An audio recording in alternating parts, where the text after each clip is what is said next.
할렐루야. 사랑하는 반석의 성도 여러분, 1월 19일 화요일 아침 아까베 시간이 돌아왔습니다. 어제 아까베를 통하여서 말씀을 나누는 우리 성도들이 굉장히 마음이 무겁고 또 어떤 분들에게는 굉장한 부담감이 있었으리라 생각이 듭니다. 여러분, 그렇다고 느껴지신 분들은 말씀을 잘 묵상하는 것이라 저는 확신합니다. 그렇게 부대끼고 힘든 이유는 내 안에 있는 독소와 나쁜 것들을 성령께서 이렇게 자꾸 깨우고 또 치료하시고 또 샘물을 솟아나게 하시는 전조 증상이라고 보기 때문에 우리가 당연히 말씀을 듣고 찔리거나 마음이 부대끼는 것 지극히 정상이에요. 그래서 여러분, 그런 것들이 한 해 하루하루 이렇게 살아가시면서 여러분에게 많은 영양분이 될 것입니다. 그런데 오늘 말씀을 또 준비하면서는 개인적인 이 감동과 또 도전이 많이 있었습니다. 저도 어저께는 많이 찔려기는 했습니다만은, 그래서 오늘 우리 말씀을 통하여서는 우리에게 새로운 힘과 목표를 주님께서 주시는 것을, 이 감동을 잠깐 여러분과 나누고자 합니다. 오늘 말씀 여러분이 너무나 잘 알고 계시는 백부장의 믿음이라고 하는 부분을 누가가 소개를 하고 있는데, 이 백부장의 믿음의 7장 1절에서 오늘 17절까지 말씀 아닙니까? 근데 이 말씀은 6장에 보시게 되면 예수님이 산상수훈에서 그를 불러낸 제자들에게 많은 말씀을 하시고, 어제 결론적으로 뭐라 말씀하셨죠? 말씀을 듣고 행하는 것이 주추를 반석 위에 놓은 사람이다. 이렇게 말씀으로 산상수훈에 말씀을 하시고, 누가는 이 말씀을 듣고 행하는 사람의 가장 대표적인 한 사람, 그 사람이 바로 백부장이었다. 이렇게 우리에게 글로 또 신앙의 모델로 우리들에게 소개를 하는 것이라 저는 확신합니다. 자, 그래서 그 마음을 가지고 이 말씀을 좀 읽었으면 좋겠습니다. 1절 말씀입니다. 예수께서 모든 말씀을 백성에게 들려주시기를 마치신 후에 가버나움으로 들어가시니라. 2절, 어떤 백부장의 사랑하는 종이 병들어 죽게 되었더니, 3절, 예수의 소문을 듣고 유대인의 장로 몇 사람을 예수께 보내어 오셔서 그 종을 구해 주기를 청하니라. 여러분, 이 3절 말씀을 읽으면 좀 이상한 구석이 있지 않습니까? 여기 백부장은 로마에 소속된 오늘날로 하면 대대장급의 장교이죠. 그런데 이 사람이 유대인의 장로 몇 사람을 예수께 보내는 이런 관계성이 형성이 되고 있습니다. 그래서 그 장로들을 보내어 종의 병을 고쳐달라고 보낸 사건이에요. 이게 어떻게 조금 연결되었을까? 이게 조금 갸우뚱합니다. 그러나 다음 말씀 보면서 좀 더 설명을 드리고자 합니다. 4절입니다. 이에 그들이 예수께 나와 간절히 구하여 이르되 이 일을 하시는 것이 이 사람에게는 합당하니이다 하면서 장로들이 예수님에게 와서 말씀을 하죠. 5절, 그가 우리 민족을 사랑하고 또한 우리를 위하여 회당을 지었나이다. 여기서 우리가 그 이유를 좀 알 수 있겠죠. 이 관계성이 이렇게 지어졌습니다. 그런데 좀 더 하나 이상한 것은, 아무리 유대인을 사랑한다고 하더라도 그들을 위하여 회당을 지어줄 정도의 관계가 형성되기는 굉장히 어려웠을 것입니다. 왜냐하면 유대인들은 세계적으로 가장 자존심이 강한 민족으로 알려져 있죠. 그래서 쉽사리 회당을 지어준다고 할지라도 이방인들이 자기들에게 회당을 지어준다고 하더라도 그것을 덥석 물지는 않은 민족이죠. 도대체 무슨 이유가 있었을까? 이때 당시 로마는 그들의 세력을 확장하기 위하여서 점령지에서 좋은 리더십, 또 좋은 사람들을, 지도자들을 뽑아서 흡수하여 백부장으로 삼는 용병수를 썼다고 많은 역사학자들이 기록하고 있습니다. 그러니까 이 백부장은 용병일 확률이 높죠. 그 로마의 점령지의 한 훌륭한 장수 중에 한 사람일 가능성이 높습니다.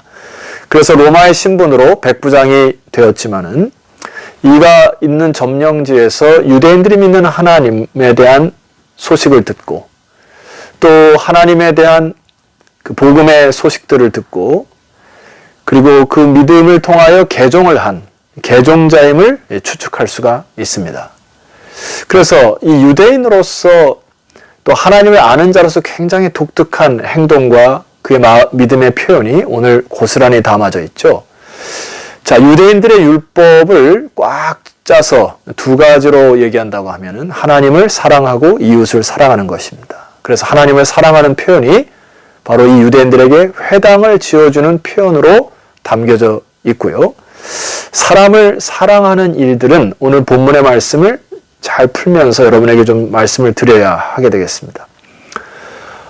오늘 이 본문의 말씀은 제가 묵상하면 묵상할수록 참 이 감동적인 부분이 있는데, 심지어 예수님께서 9절에 보면은 그를 놀랍게 여겨 이런 표현이 있습니다. 여기 놀랍다라는 표현은 헬라어의 디오마조라고 하는 단어로서 누가가 기록한 이 누가에는 여기밖에 나오지 않는다고 합니다.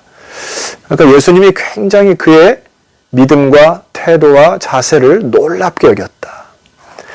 이 디오마조라는 단어를 다른 말로 표현하면 매력이 있다 이런 표현입니다. 주님에게 놀라운 칭찬을 받았던 이 백부장의 믿음이 과연 어떻길래 주님이 그렇게 놀랍게 여겼을까? 한번 조금 더 구체적으로 살펴보시죠. 6절입니다. 예수께서 함께 가실새 이에 그 집이 멀지 아니하여. 그러니까 예수님에게 찾아온 장로들의 간청에 의하여 예수님이 그들의 간청에 응하여 이제 백부장의 집으로 오는 과정인 것입니다. 그런데 6절 하반절 말씀 보세요. 백부장이 벗들을 보내어 이르되 주여 수고하지 마옵소서.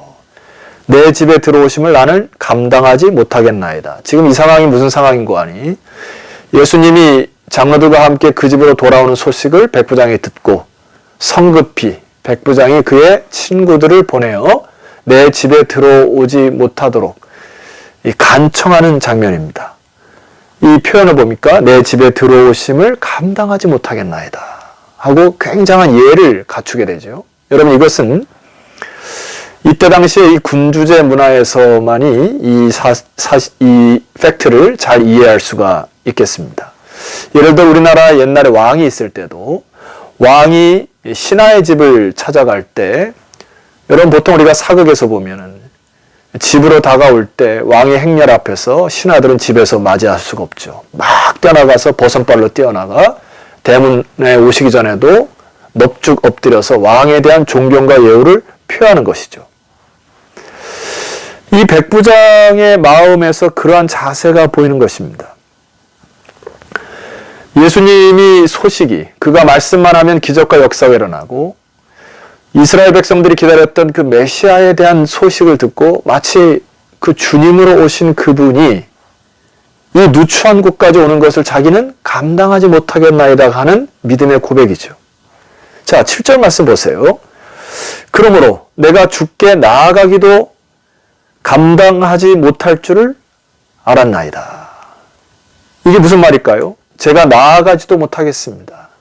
여러분, 에스더 사건을 보게 되면 에스더에서도 왕의 허락하에 왕이 허락을 해야만 이 왕비도 나아갈 수 있고 신하도 나아갈 수가 있듯이 주님의 허락 없이 주님이 내 오시는 이 상황 속에서 내가 주님 앞에 나가 내가 스스로 나가는 것도 지금 마음적으로 굉장히 감당할 수 없습니다. 그러니 이 백부장은 말씀만 하사 내 하인을 낫게 하소서 하고 그의 믿음의 고백을 합니다. 주여 말씀만 하옵소서. 이 표현은 단순한 예의 표시가 아니라 8절 말씀 보면 그가 믿음의 중심으로 또 그의 마음의 중심으로 표현한 정확한 표현임을 알 수 있습니다. 8절입니다. 나도 남의 수하에 든 사람이요 내 아래에도 병사가 있으니 이더러 가라 하면 가고 저더러 오라 하면 오고 내 종도로 이것을 하라 하면 하나이다. 상명하복의 이 모든 뼈까지도 군인으로서의 사람과의 관계 속에서도 위에서 명령만 하면 복종하는 것이 군인의 사명임을 너무나 잘 아는데 하물며 주 대신 예수 그리스도가 말씀만 하는 것에 대하여 내가 그 말씀의 권위 앞에 순종하오니 이 백부장의 믿음은 어느 정도였냐면은 이미 장로들을 보낼 때도 이곳까지 오는 것을 상상하지도 못했던 듯합니다. 그래서 그곳에서 그리스도가 말씀만 하는 것으로도 역사하실 수 있다고 하는 놀라운 믿음을 주님께서 보신 것이죠. 그리고 나서 그 믿음이 예수님이 다가오는 것도 감당할 수 없는 태도와 자세로 완전히 피조물의 자리로 내려가는 이 인간의 참 모습을 주께서 그를 참 놀랍다. 저는 참 매력이 있다. 이렇게 그를 칭찬하게 됩니다. 하나님 앞에서 또 예수를 주로 바라보는 이 백부장의 태도와 자세가 오늘 우리들의 하나님의 형상을 입은 저와 여러분들이 회복되는 자세와 태도이기를 주 이름으로 축원합니다. 또한 인간적으로 볼 때 말입니다. 물론 앞에서도 이 유대인 장로들과의 깊은 관계도 또 그들을 사랑함으로 회당까지 지어줄 정도로 이웃을 사랑했던 이 사람의 표현 중에 장로들은 그 백부장의 종이라는 단어를 사용했으나 이 백부장은 이 하인이라는 단어를 사용했습니다. 이 하인이라는 단어는 파이스라고 하는 단어로서 여러분이 익히 아는 파이디온 복수죠. 이것은 그러니까 백부장은 자기의 종을 내 친자식처럼 여겼던 사람임을 우리가 알 수 있어요. 그러니까 평소에 자식처럼 다른 사람은 종이라고 불러도 자기의 종을 수아 부리듯이 한 것이 아니라 친자식처럼 키웠던 이 아이가 병이 들었으므로 그것을 간청하는 사랑의 사람임을 알 수 있는 참 매력의 사람입니다. 이에 대한 예수님의 반응입니다. 9절 예수께서 들으시고 그를 놀랍게 여겨 돌이키사 따르는 무리에게 이르시되 내가 너에게 이르노니 이스라엘 중에서도 이만한 믿음은 만나보지 못하였노라 하시니라. 하나님만이 또 주님만이 고칠 수 있는 확고한 믿음 안에 이 백부장을 칭찬하시는 예수 그리스도, 이 사람만 이만한 믿음은 이스라엘 백성이 찾아볼 수 없다는 이 부분이 너무나 감동적이고 저에게는 매력적입니다. 한 가지만 더 말씀을 드리고 이 오늘 본문의 말씀을 좀 마감하고자 합니다. 그 이후에 주께서 나인성으로 들어가시다가 과부의 아들을 고쳐주는 사건을 누가가 기록하고 있는데요. 13절입니다. 주께서 과부를 보시고 불쌍히 여기사 울지 말라 하시고 14절 가까이 가서 그 관에 손을 대시니 맨 자들이 서는지라.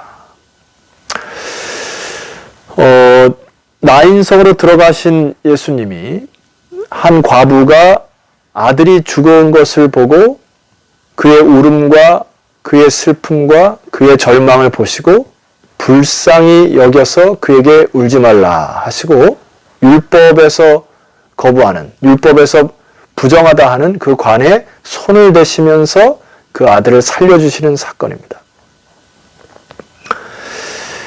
예수님이 한 여인의 슬픔, 그리고 그의 어려운 형편, 그리고 하나밖에 없는 아들이 죽었을 때 그의 진정한 아픔과 상처에 공감하시는 주님을 발견합니다. 그리고 그를 불쌍히 여기셔서 그 관에 손을 대시고 그 아들을 다시 살려주는 참 인간미가 넘치는 우리 예수님을 보게 됩니다. 오늘날 우리 세상이 참 퍽퍽하고 사랑이 참 메말라가는 시대에 살고 있습니다. 그리고 어제 말씀드렸던 것처럼 참 형식적인 믿음의 사람들이 많고 하나님을 안다고 하지만은 세상보다도 더 상식적이지 못하고 하나님을 사랑하는 것이 이웃의 사랑으로 표현되지 못하는 이러한 팍팍한 세상 속에 우리가 살아가는데 오늘 사랑하는 반석의 성도 여러분, 오늘 말씀을 통하여서 하나님이 저와 여러분에게 나누고자 하는 메시지가 뭘까요?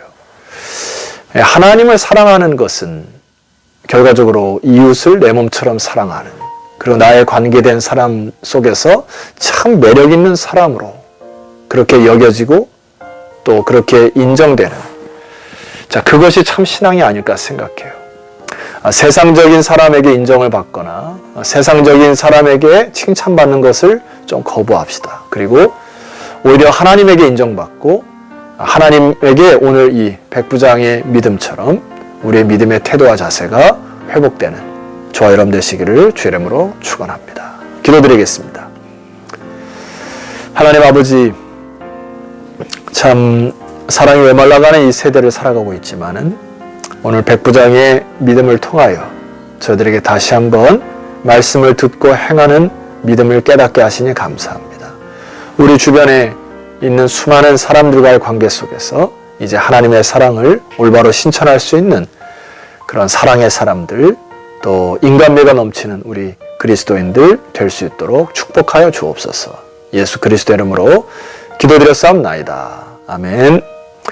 자, 성도 여러분, 내일은 누가복음 7장 중반절로 여러분 다시 찾아뵙도록 하겠습니다. 내일 뵙겠습니다.